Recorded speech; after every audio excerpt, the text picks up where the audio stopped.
Well, hello everyone. Happy Halloween to all of our frosting lovers and gravy fans. As we are approaching Halloween, tomorrow my precious darling and I and the kids are going to a Halloween party at his sister's house. Hi, Teresa. And as always, it's potluck dinner. It's a chili cook-off, so my honey will be making the chili recipe, pot of chili to bring, and this time I'm leaving the chili part for my honey to do, and I am bringing a loaf of sourdough bread, and I wanted something really Halloween spirited.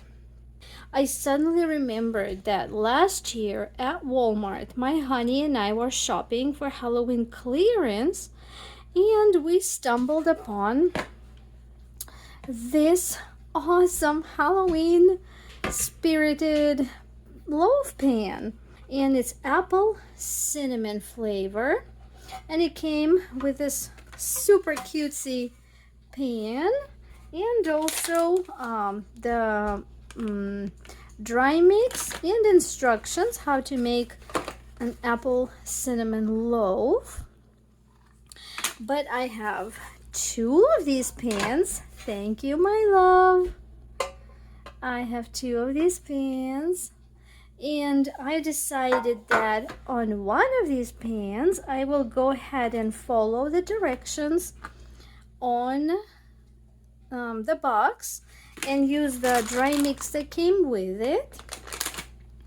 And on another one, I really was thinking pumpkin. And I decided that I will make a pumpkin bread in this second loaf pan. And why not share the recipe with you, my lovely people? It'll be perfect for either two small bread loaf pans, or if you have one of these, it'll work out just absolutely perfectly.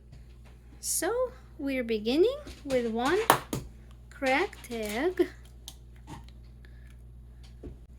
and I'm gonna go ahead and whisk the egg, and to it I'm adding half a cup of regular white sugar and a quarter cup of light brown sugar, and I'm going to whisk the egg and the sugars together. I'm going to do this off camera for about a minute and a half.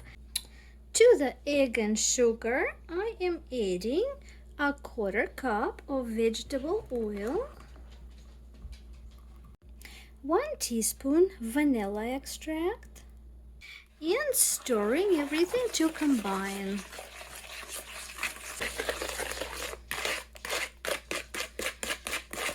And now I'm adding half a cup of pure pumpkin puree. This is not a pumpkin pie. Feeling there is a difference. We will either say 100% pure pumpkin or pure pumpkin puree. And time to stir it all together. And also at this point, I am going to preheat my oven to 350 and mix it all together. Look at that beautiful pumpkin color. It smells already very good, and it's time to add in our dry ingredients. And I want to have my pan ready because once we add our dry ingredients and leavening agents, it'll be time to send our batter to the oven. And my recommendation is butter or margarine softened, so that's what I'm going to do generously.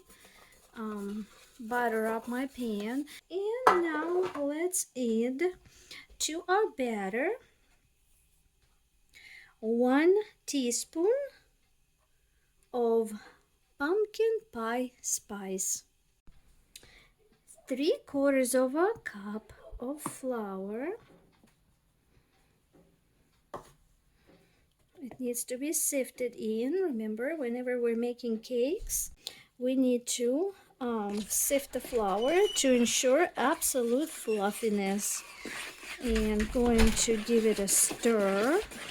And if after adding the 3/4 of a cup of flour and stirring it in, your batter is loose, like it's just pouring off your spatula, I recommend adding 1 more tablespoon of of flour, which is what I'm doing.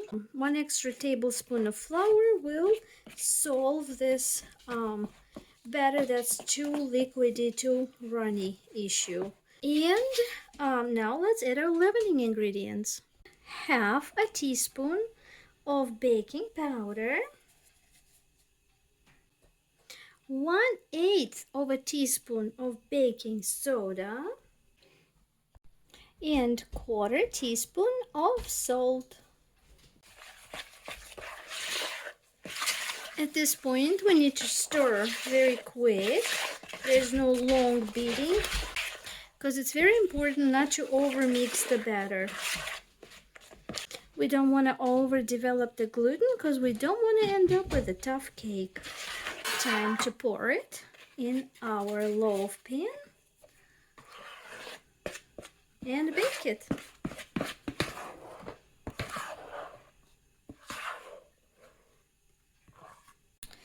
And it's done and ready to go into the oven at 350 degrees for about 23 minutes. But I'm going to check it after 20 minutes. Well, guys, here we are. These are my 2 Halloween loaves that I baked. This one is apple cinnamon. Came out of this packet that was included in the coffin pan, and this one was my recipe for a pumpkin bread. And as you can see, the imprint of a skeleton is much more pronounced on mine than the one that came with the pan. But that's okay, because I might just drizzle some chocolate over it, or maybe even do a cream cheese frosting if I have time. So I want to show you the difference in thicknesses.